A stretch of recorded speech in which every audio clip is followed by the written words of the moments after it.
Walloo biyya dhiiraa biyya gootowwanii maal koo siifa ta'uu siif gubadhe ani keessi koo boba'ee iji imimmaanii keessi koo boba'ee iji imimmaanii qe'ee jaraan deemne ofiin dhufanii masanqoo baatanii qumxaa cittuudhaanii dur kiraara tuman gandarra deemanii amma isaaniif darbee suufa uffatanii kadhaa midhaanii san hunda dagatanii dubbii nama dhibaa walloon keenya jedhan xiqqoon qaanfatanii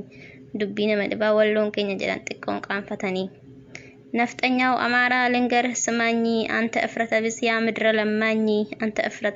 ምድረ ለማኝ የምልልክ ዘሮች ሁሉም አንድ ናቸው ስራቸው ልመና ጨካኝ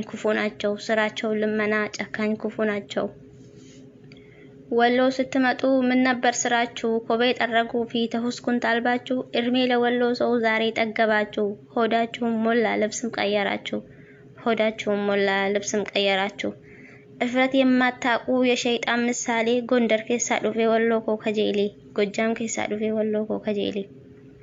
ነብር የወሎ ልጅ ጦርነት አይፈራ ያስተናግደሃል ዘመዶችህ ጋራ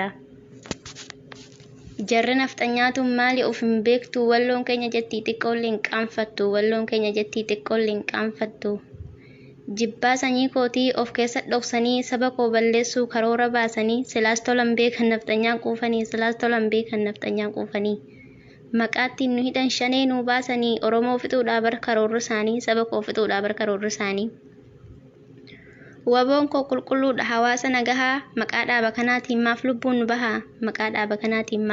nu bahaa dhagahaa oromoo koo waan isinitti himu oromoon haqa qaba akka laayyootti hin dhumu sabni koo haqa qaba akka laayyootti hin dhumu adda waliin qoodinaa kiristaanaaf islaama bifa waliin qoodinaa gurraacha ta'es diimaa tokkummaa haqa baannu waliif hataanu humna yoo tokkummaa qabaanne diinatti karaa cufnaa warri kaayyoo kanaaf wareegama kaffalee jeneraal Taaddee Birruu kan itti fannifame Hajii Adamsaaddoo kan itti wareegame gootota oromoo kan lakkaa'ee hin finne oromummaaf malee amantii waliin qoonne walloo biyya dhiiraa biyya gootowwanii maal koo siifa ta'uu